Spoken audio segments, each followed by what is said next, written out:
like a boss. So let me ask you this, what got you, tell me about yourself. What got you into this field? What do you do? How long you been doing it? Yeah.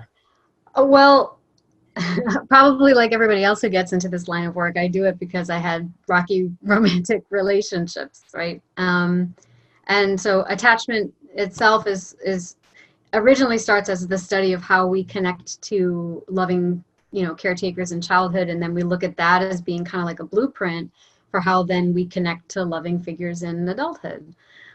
So that's sort of like attachment in its most basic form. So I had a lot of disrupted attachments in my childhood. My parents divorced when I was really young, lots of bouncing around between homes, state to state. Parents got remarried and divorced, step siblings, blended family, lots of financial disruption, living on welfare, then being fine, then losing all of it. And then, so it kind of turned me into a bit of an overachiever because I thought, well, overachieving is my way out of this, right? Mm. So I always did really well in school and ate that stuff up and got really into psychology and art. And so when I went to college, I found creative arts therapy, which is basically you're trained like a psychotherapist, but you learn how to use creative modalities as a way to explore your unconscious impulses, basically. Hmm.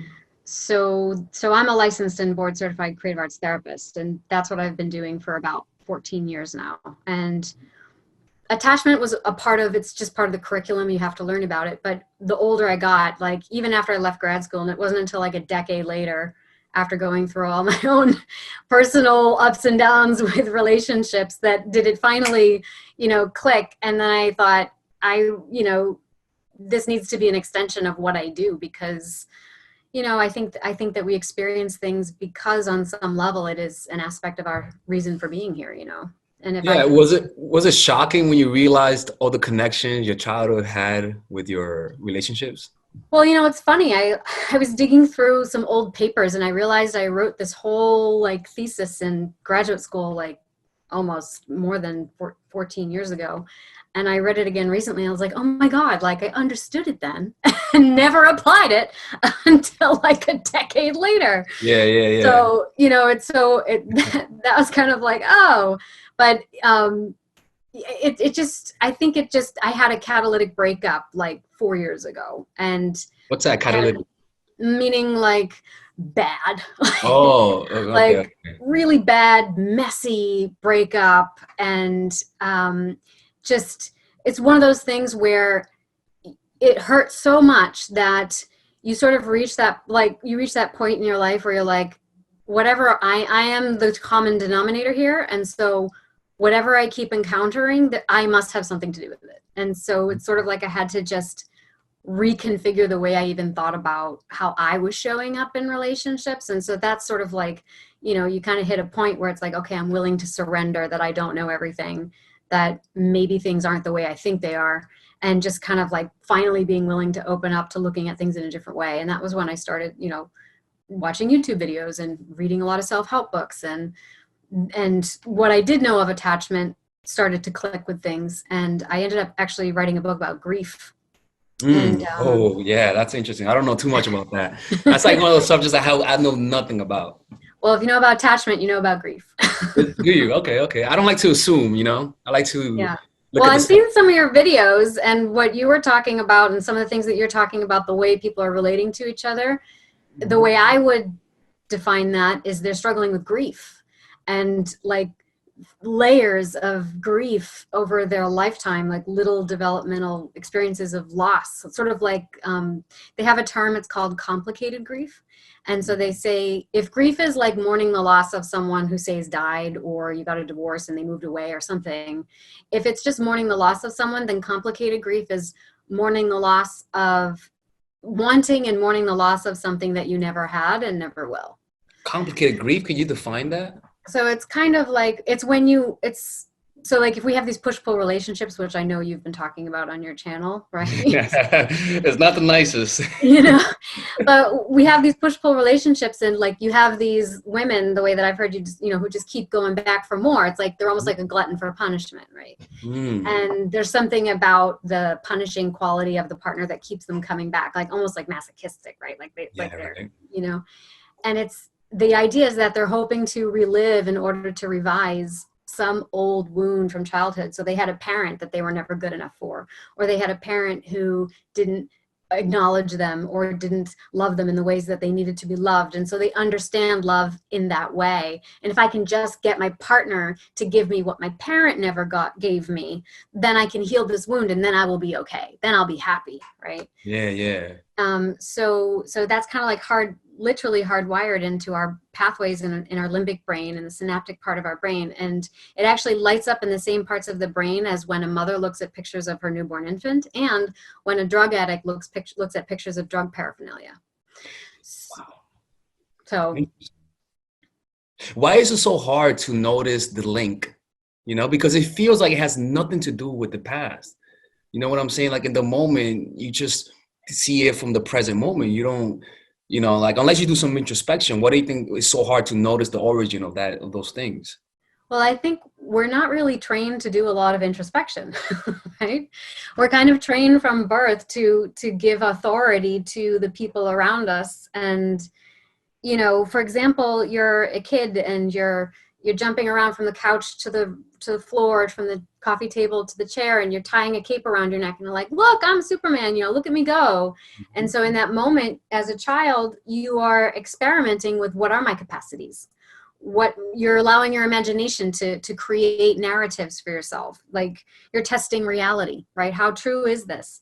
And you can have a parent who says, oh, look at you, Superman, look at you go, you're so big and strong, right? Or you have someone who says, I just cleaned that rug, shut up, sit down, you are ruining my furniture, can't you see that I'm having a hard time here? Oh, everything I do for you and you pay no attention, and blah, blah, blah, blah, blah, right? So ungrateful. So this is obviously an exaggerated spectrum that we're talking about here, but and you're not going to ruin your kid if you just clean the living room and you're upset that they're dragging mud across it.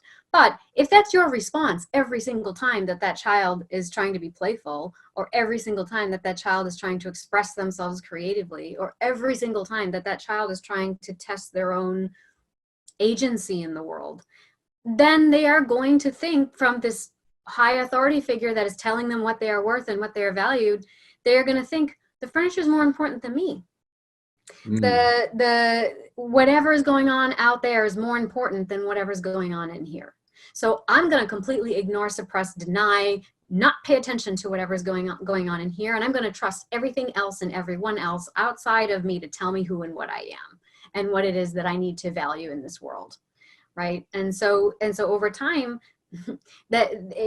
so we end up engaging with our external environments, the partners that we attract, without having any kind of like rituals or practices for having that internal state of reflection. Like, why did I just do that? Why did I say that? Oh, I'm feeling upset today. I wonder what that's about. Like, we don't just breathe, like we just don't do that. Yeah, yeah. It's almost like our thinking mind doesn't really let us give us access to our emotional mind per se. Mm-hmm, mm-hmm, I was thinking about that, and one of the reasons why I think it is, I don't know, is because when we're experiencing those emotions, we really haven't developed our cognitively, our ability to self-reflect. Sometimes we don't even have that ability to self-reflect when we go through those experiences. mm-hmm. So it's almost like a ringing in our ears that we had our whole lives. We think that those emotions are just prefixed in there.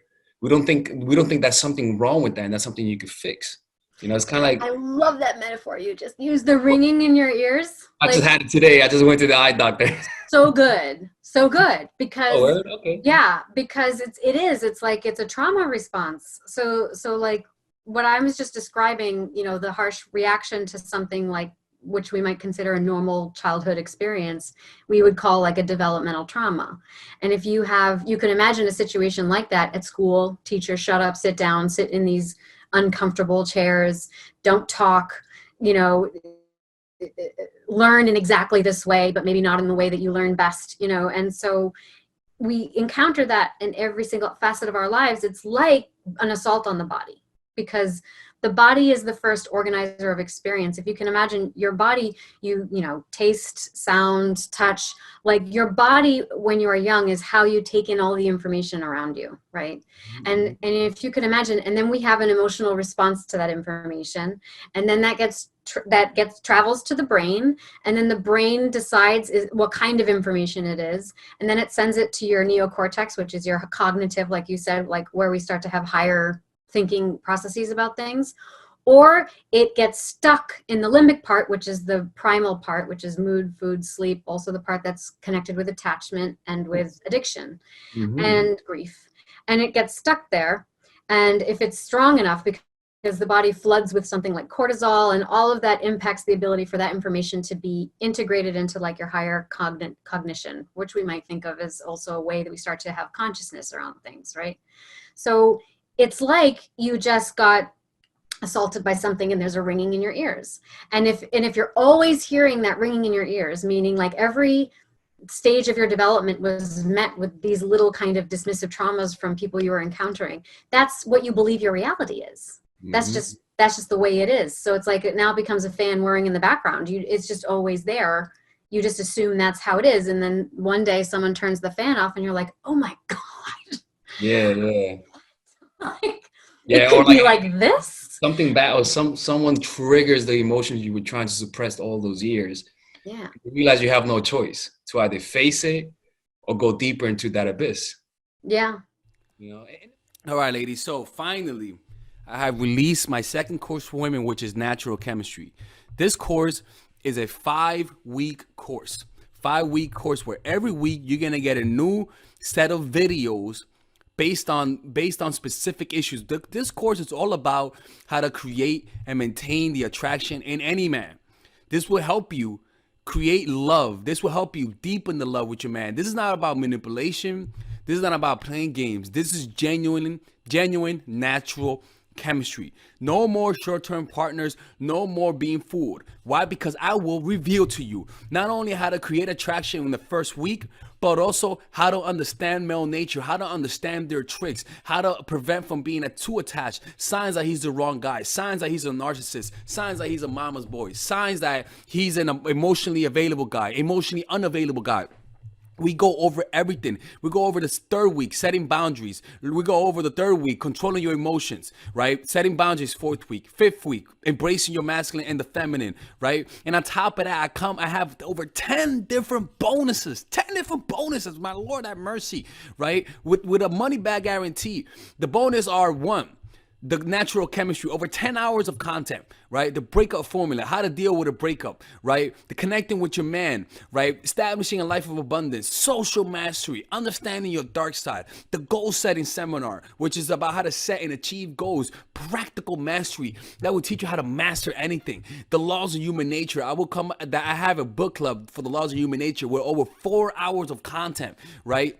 The transformational seminar in a pocket, which is my mindfulness seminar, and the Chase audiobook. This originally is $1,800, but you get it starting at $97, ladies and gentlemen, right? $97. We have different packages, but all of this starts at $97. And you know what? You can check it out for free if you want.